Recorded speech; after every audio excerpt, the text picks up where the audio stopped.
Welcome to ResponseABLE Parenting, the podcast that shows you how to parent in alignment to your emotions, needs, and goals versus your programming, bad advice, and let's face it, outdated strategies that just don't work. You'll get in the trenches support on nervous system and emotional regulation, critical mindset shifts, stronger communication strategies, and more. In this podcast, you'll gain transformational tools that take you from reacting to every frustration to responding with clarity, regulation, and finally setting the example you desire for your kids.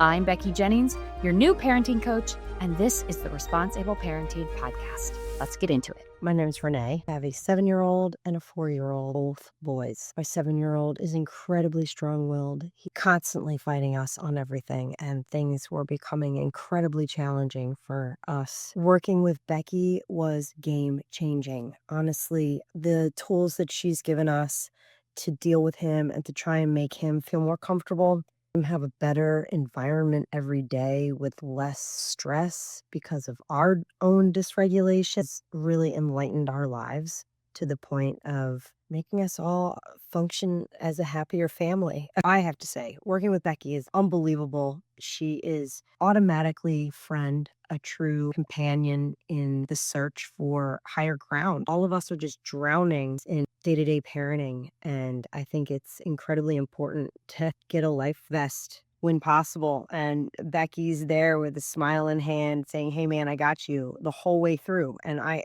cannot thank her enough. Like, she's been there, done that. She's in the trenches with you. She's just like, "I've got your hand in this. You're not alone in it." I think Becky's just invaluable in that sense. This is exactly what you need if you have a strong-willed kid and you have some issues going on. Becky knows what's going on. Find the friend that I found in her. She's awesome. As a struggling parent, I was looking for that. So I hope that you find her a true voice in your journey. You know, sometimes we take 2 steps forward and 500 steps back, and I really want to talk about that feeling today. So you might have seen recently, I am doing a series on Instagram where I am walking my son through and going through my 8-step process that I walk all of my clients through in order to make meaningful, long-lasting behavior change, because the focus of the 8 steps is nervous system to nervous system communication so that the threat is lowered, the threat is decreased, we have more buy-in and accountability from our children. They're a safe space to test and tweak and try again. And we are really working on building skills. We're working on connecting the dots to happy, physical, connected moments with us in those simulations, in those practices. And then we're moving that into the real world in order to have our children understand what it feels like in their body in a safe, contained environment at home. And then they can actually apply it and put it into practice in real life. I'm going to talk about how we made really, really fast change. We made fast change because we had been talking about it and sort of working towards this moment for quite a while. So my son struggles a lot with impulsivity, specifically taking it too far with friends. And we really got under the belly of it when we took the time, the shame-free time. And I really, really want to dive into this part today specifically, because this is where it can get really emotional and really muddy really, really quickly. So we had an experience at school that was not ideal. And how I figured out what was going on and why this actually happened is we reverse engineered the situation. So essentially, we took it from the moment and I asked, okay, what happened right before that? What happened right before that? What were you feeling right before that? What were you feeling before that? And so we started to peel back the layers, and what we finally understood was that he gets this flood of dopamine, this flood of connected excitement when the fun is happening, when his friends are laughing, when the joke is really, at its peak, when the game is just really cruising and he is like thrilled. It's just like all of his body is all in. He could not be happier. And, it's one of those moments in his school life where he's not being judged. He's not being cast aside. He's not being corrected. So for him, these moments are really, really powerful and meaningful. And when the moment ends, he gets flooded with this panicked feeling that, oh my God, the moment is ending. I have to do everything in my power to recreate this moment, because if it's gone, I don't know when it's coming back or if it's coming back. So what we have been practicing is figuring out what that sensation is in his body when he feels it, and then what he can do instead of trying to manufacture the moment again, trying to recreate it in order to get those, that dopamine hit again, but distracting ourselves and waiting for the moment to naturally start itself again.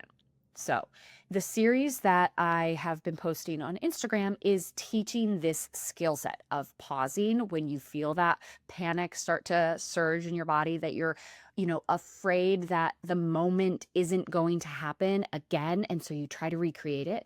And we created, or he came up with, I guess you could say, the monster moment, where he basically would say, as he's feeling the moment end and he's seeing the natural ending of the fun, happen, and he's seeing the fun moment slip away, in order for him not to try to recreate the moment again, he was going to point to his friend and say, "There's a monster behind you," causing his friend to look back.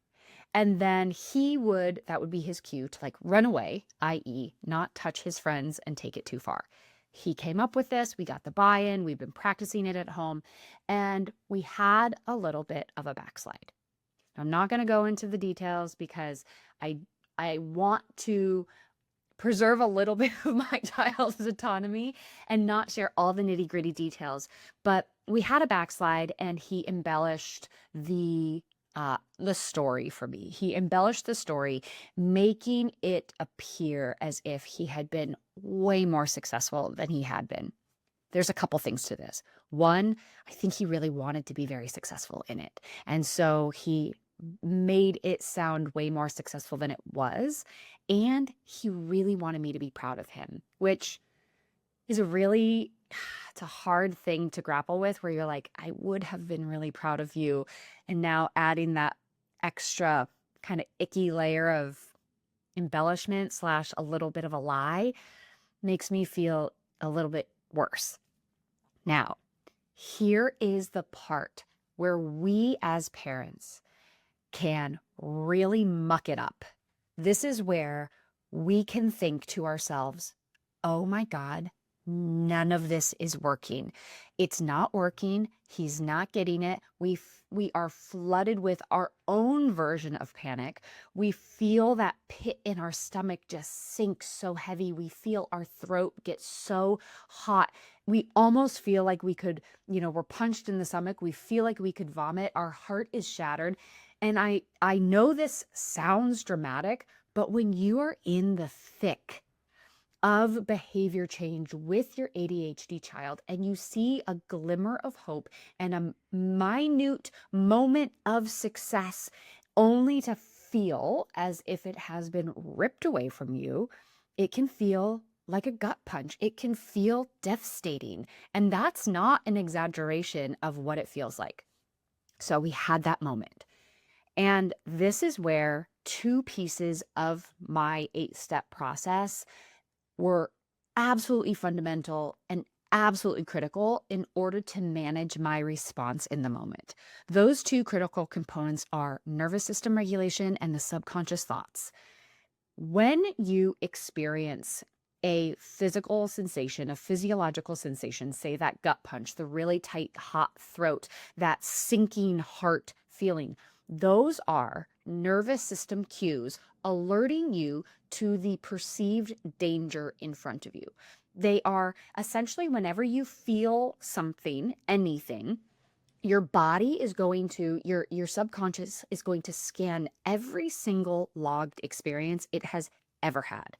And anything that feels slightly similar to what you are feeling in this exact moment, it's going to bring that to the forefront, and it is going to warn you ahead of time, saying, uh-oh, this feels very similar to this, so you really, really need to buckle down and protect yourself from what's happening right now. Now, this is when our brain sort of short circuits, because our body is alerting us to a threat, but the threat is directly in front of us is our child. And so we kind of like glitch because we're supposed to protect, guide, support, love, nurture the exact thing that just made us feel like total dog shit. And so it's a really weird moment in parenting, in life, when the exact thing that you are supposed to nurture and help thrive and send off into this world with a host of skills and a healthy mindset and capable to achieve, it just wronged you. It just did something to you. And it means more, especially when you've had an agreement, especially when you've devoted time and practiced, especially for me, when this is your job and it's part of your identity. And so that moment happened, and I had a realization that he was probably projecting a little bit, maybe in other areas too, to make me feel as if he's on the right track, to make me feel a little proud, so he could feel that validation from me, even if the validation wasn't based in total fact, if that makes sense. And so I'm sitting in the car and I'm gripping the steering wheel, but I'm silent. And I'm sitting there recognizing the thoughts that are going through my head. The thoughts of, "Ah, I am so disappointed. I am so disappointed." Then the fear came in, and the fear said to me, if this is how he, moves through life, he's going to have so many challenges in work, in relationships, in marriage. And I'm jumping so far down the road. I'm jumping decades down the line. And then I'm thinking, oh my gosh, if he's doing this in class, or if he's, and I'm just starting to spin and spin and spin. And all these thoughts are pulling up things from the past that I have experienced, and they are starting to make my nervous system get more and more and more agitated. And I could see in real time the tipping point that would normally happen for me, where I would just fully let it rip, where I would explode, where I would just, typically in the past, where I would say something that I would regret later, or I'd use shame as the teacher, or I would just let all my frustration and my dysregulation dump onto him. And I'm watching myself in real time take a physiological sigh, which is, 4 counts in, that extra sip of air at the end, held my breath, exhaled for 8.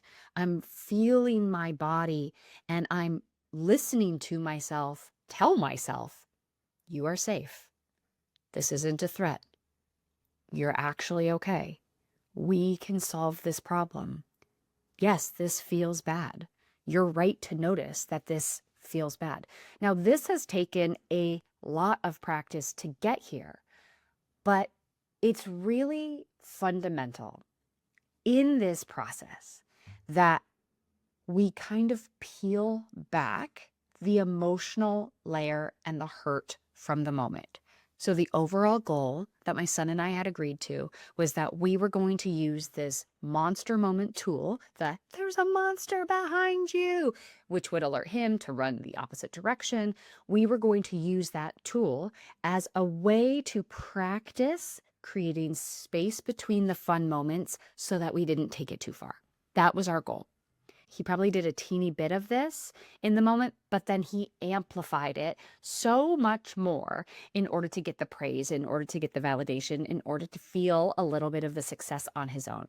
There's a lot going on there for him. I can trip and think a lot of negative things about him as a result of, fibbing. And also, I can understand the desire on his end to feel praised over something that has been really challenging and difficult for him. Was I able to access this lens a couple days ago? No. But now, after a couple days of reflection, of, working together again, I'm like, okay, I can start to peel back the layers and I can start to see where this is coming from. So what I do when my clients come to me and they're like, nothing's working, I've tried everything and this is a disaster, and we're starting to future trip and we're starting to be flooded with all of this emotions, we go back to the 8 steps. So I went back myself and I looked at where in the 8 steps did he and I go wrong. And it was directly in front of me. And so I was able to say, okay, with logic and moving the emotions aside, I was able to look at the graphic that I have inside of my community, inside my coaching program, and I was able to look at what we accomplished. Okay, yes, we established that. We were practicing this. Where in all the other areas could I have possibly been weak, therefore causing this to not go as smoothly as I wanted? And boom, boom, boom, narrowed it down to exactly the area that we were weak, which was our family value of trust. We hadn't added that into the mix, added that into the conversation. And so that was the one area that we now need to, again, go back, address the situation, and we need to incorporate that family value into the decision-making process because it was shaky and it was weak for him. And so this is what I do every single day with my clients. We take a very, very challenging behavior that is causing emotional distress, causing ruptures, causing frustration inside the family. And we apply these 8 steps in order to create the framework in which we are going to follow. We create the agreement and the buy-in with our children. And then we create the one thing that we are going to test for that week to see if that starts to click with our child and that starts to empower and motivate and really feel comfortable and threat-free in their body, which is how we are going to get cooperation and all of the like. So I went back and I looked at this and I found that we were weak in the value of trust. And so we were able to have a conversation about how now are we going to do the same thing, practice the same thing, but now we are incorporating and we're kind of highlighting that factor of trust, meaning I need to see versus hear more of your successes. And he's aware that, yeah, now I'm a little bit more in the proving stage than I am in the telling you stage. And he fully, this is the actual, this is where the nonviolent communication really comes into play. This is also where the foundation that we are laying and the work that I have put in with him paid off because we were able to have a conversation. We were able to sit down without yelling, without shame. We were able to both share our feelings about the event. And then we were like, okay, but this is the one area that was shaky that we need to bring back into the mix. And so now we're going to keep practicing those monster moments, but I'm going to have the teacher share them with me, or the after school program share it with me, or I'm going to see it in real time when we're out and about with friends, or we're at the baseball field, or we're at a birthday party, and I'm going to watch you do it. And then we're going to start to be able to build that trust, which will then get us back to the point where you can verbally tell me because you've built that level of trust again. And so I just want to say that it's so often that we can feel like the moment it didn't work, the moment that thing that we were trying didn't work, it's not because the tool itself didn't work. It's because something was off in those 8 steps. And when we can take what's happening in front of us and look at it as data versus this characterization of the person versus this evaluation of our abilities versus this judgment and shame fueled moment telling us that we suck and we failed and nothing is ever going to work, because when we are operating from that place, it feels really, really high stakes, and it doesn't feel like a moment that we can learn from, and it doesn't feel like it is something that we can grow and adapt and solve. It feels like a finite definition of who I am and who my child is. And I recognized that those feelings were surging, and I had to check myself and say, well, we know that this is just a data point. We know that what you're feeling is valid. Your body is alerting you to the fact that you feel under threat. So let's figure out where that storyline is coming from. Oh, you're frustrated, you're embarrassed, you have all these future fears about your son's abilities in the future. Those are all valid, and they aren't currently happening in this moment. You aren't in severe threat. You aren't being attacked. You're hurt. That's valid. So let's address the hurt. Let's regulate our body. Let's get back into felt safety. And then from that regulated place, let's go back through the 8 steps and see where we were off. And we were able to do that. And I think it was a really beautiful moment to realize that not every single thing you test is going to be the winning thing. I was listening to something, it was a basketball player, and somebody from the press asked him a question about losing the game. And the basketball player was like, dude, you asked me this same question last year. And Michael Jordan played for 16 years and he won 9 championships. So you're telling me that those other years that he didn't win the championship, he was a total failure? No. We have to start looking at these failures, quote unquote failures, these quote unquote 2 steps back, as data points. As data points where we're like, okay, that one technique didn't jive with my son or didn't jive with my daughter. So what can I test next? What worked? What didn't? What can I try again? And it opens up so much room for self-development, for self-compassion, for growth, for trial and error. I think we know on paper trial and error is necessary in order to figure out what works, but we are so sick of having the errors. And also, most of us were doing it blind for so long. And so the errors just completely overpowered the trials or even the wins. And so we are sitting here from this embodied place of we already feel like everything didn't work. We already feel like we've tried everything. We already feel like we've failed at everything.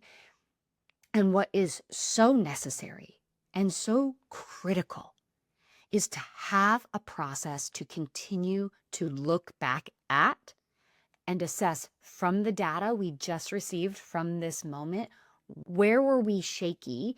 Where did we have weak areas in these 8 steps?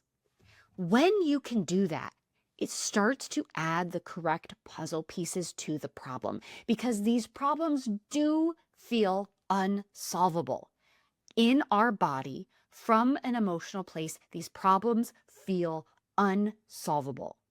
They feel too big to manage. They feel too scary to address. They are wrapped in fear, shame, frustration, and exhaustion. But when we have a program, when we have a process that is fully enveloped in attachment science, in most up-to-date science-backed strategies that work for ADHD families, and that at its core are wrapped in nervous system safety and nonviolent communication and actually teaching skill development around problem solving, my God, that's the ticket. Because then we get to say, and we get to look at the evidence and what we have seen right in front of us and say, oh, wow, that's not an evaluation of my child. My child doesn't have those skills. I've been hoping my child has those skills. I've been trying to talk those skills into my child. But holy cow, what I'm seeing now is we didn't have any sort of protocol for when I got triggered or when they got triggered. And so we've just been screaming at each other all the time. Well, that's an issue. We've never once tested out the agreement that we have decided upon. Well, that's an opportunity to really practice success. And I have never once factored in my future fears about my child into how I'm reacting in the moment. There are so many different angles to all of these situations, and every single one of them is so nuanced because you're bringing your own storyline to every single moment, and your child is as well. And so no 2 moments ever look the same. That's the complexity, the challenge, and the beauty of ADHD. And so if you are looking for something that is a full, complete program to identify, address, heal, and really move the needle forward in terms of creating a resilient, a response-able ADHD home, this is the program for you. Absolutely, hands down, no questions asked, because it gets to the root of the challenge, the actual root of the challenge, so that we can address that and build systems and structures around that so that we can actually be effective, so that we can actually be connected and not be screaming and popping off at our children every single time they make mistakes. I don't know about you, but if you are so sick and tired of correcting all the behaviors that your ADHD child shows you on a regular basis, this is a must add into your family. So the next step for you would be to book a call with me so we can dive deep into your current situation and make sure that this is a right fit. I want to make sure that what I do feels in alignment to what you are seeking and what you desire to see in your home. If it does feel in alignment, we can talk all about what joining the program looks like and all of that. But this is without a doubt the program that will give you the exhale that you are seeking, because there's so much information. There is so much information out there. It can make your head spin. It's astounding. And we're constantly pulling things off the internet. We're reading a book, we're pulling in that strategy, but here's why it's not working.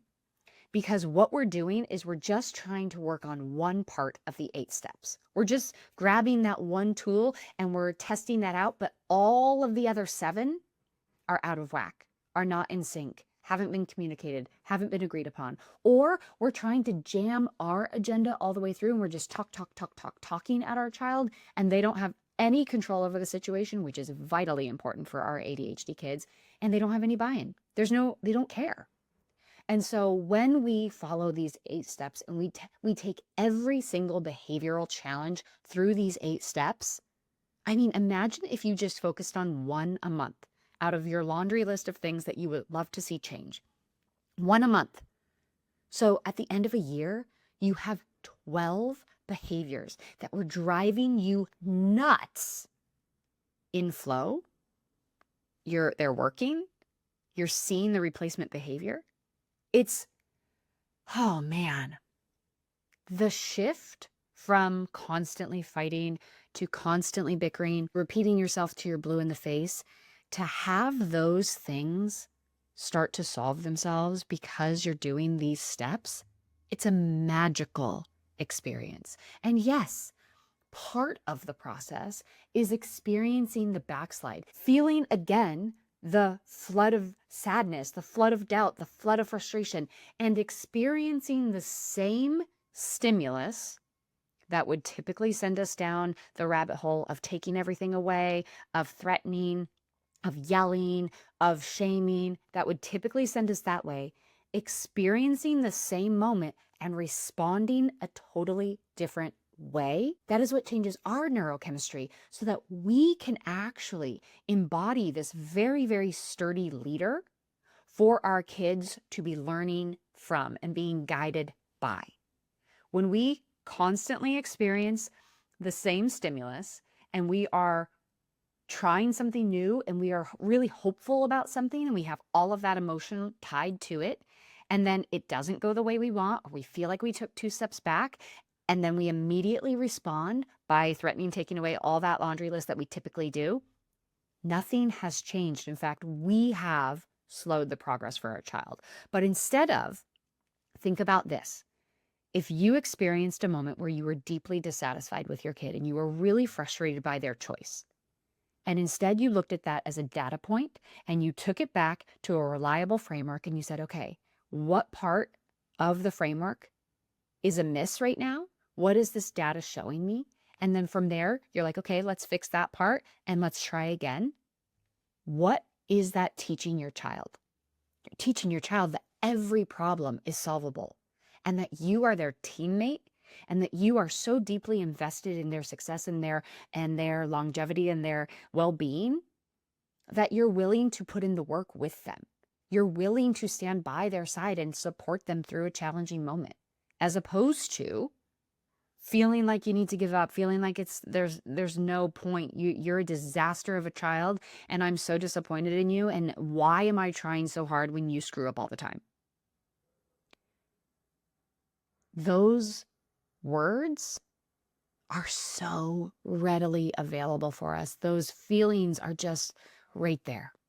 Oh my gosh, do I understand it? Do I understand that wave of disappointment that washes over you when you see them not do exactly what you just asked them to do and they do the complete opposite? I know those feelings. I live those feelings every single day.